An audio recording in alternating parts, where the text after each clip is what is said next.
Game. Okay, what's up mga katawataw? So, for today's video, mag-unbox tayo. Ito yung DJI Neo 2 Climber Combo. So, dalawang araw na sa akin to, hindi ko pa nabubuksan. Nung Friday pa dumating to, nung Friday ng gabi. So, Sunday na ngayon. So, unbox na natin. Tapos mamaya, try natin kung ayos siya, kung okay. So, ito na. Buksan na natin.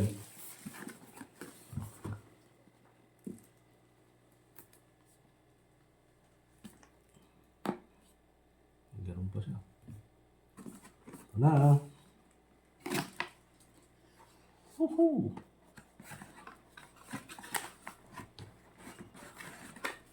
Bigat ah. So dito muna tayo sa unang box. Nandito yata yung remote. Yun. So meron siyang extra propeller, dalawa. Kasi ito yung remote natin, yung RC.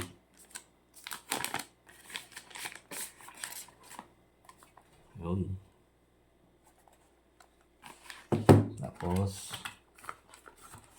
ito, yung mga documentation, may sticker.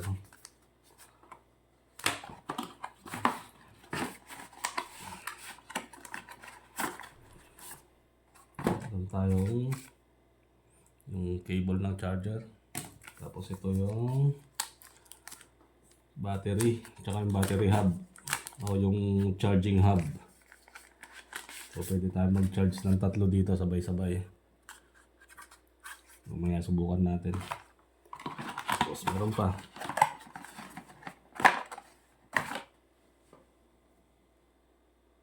Type-C to lightning cable, yan, pang iPhone. Kung naka-iPhone kayo, ito gagamitin nyo. Kasi ito na yung cute drone. Ang liit niya, no? Yan lang siya. Napakaliit.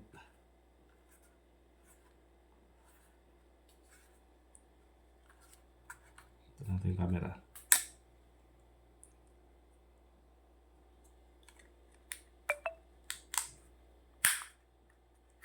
Liit niya, no? Cute.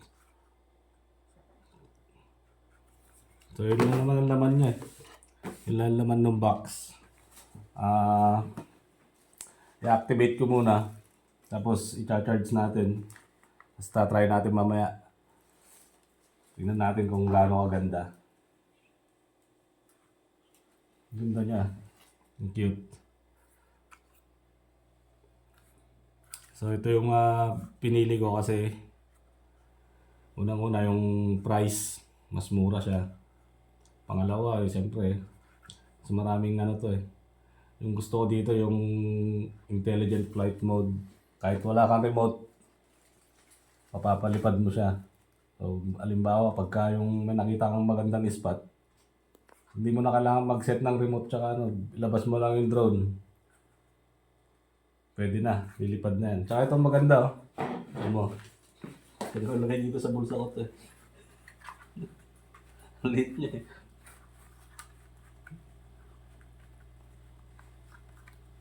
So, kasyang-kasya sa bulsa eh. Ang liit niya eh. Mas maliit sa mas maliit yung Neo. Mas malaki ito ng konti. Pero kung i-compare mo naman dun sa may dating drone ko, yung Phantom, napakalaki nun. Magmahal pa Oo, nun. mahal pa. Pero ngayon, yung mga drone ngayon, ang liliit na, ang gaganda. Mas mas compact. So yun lang guys. Activate ko muna. Activate ko yung remote tsaka mga batteries. Tapos download natin yung tawag dito yung yung DJI app. Tapos yun na. Pwede na natin subukan mamaya. So, abangan nyo na lang yung next video. Subukan natin. Papaliparin natin to.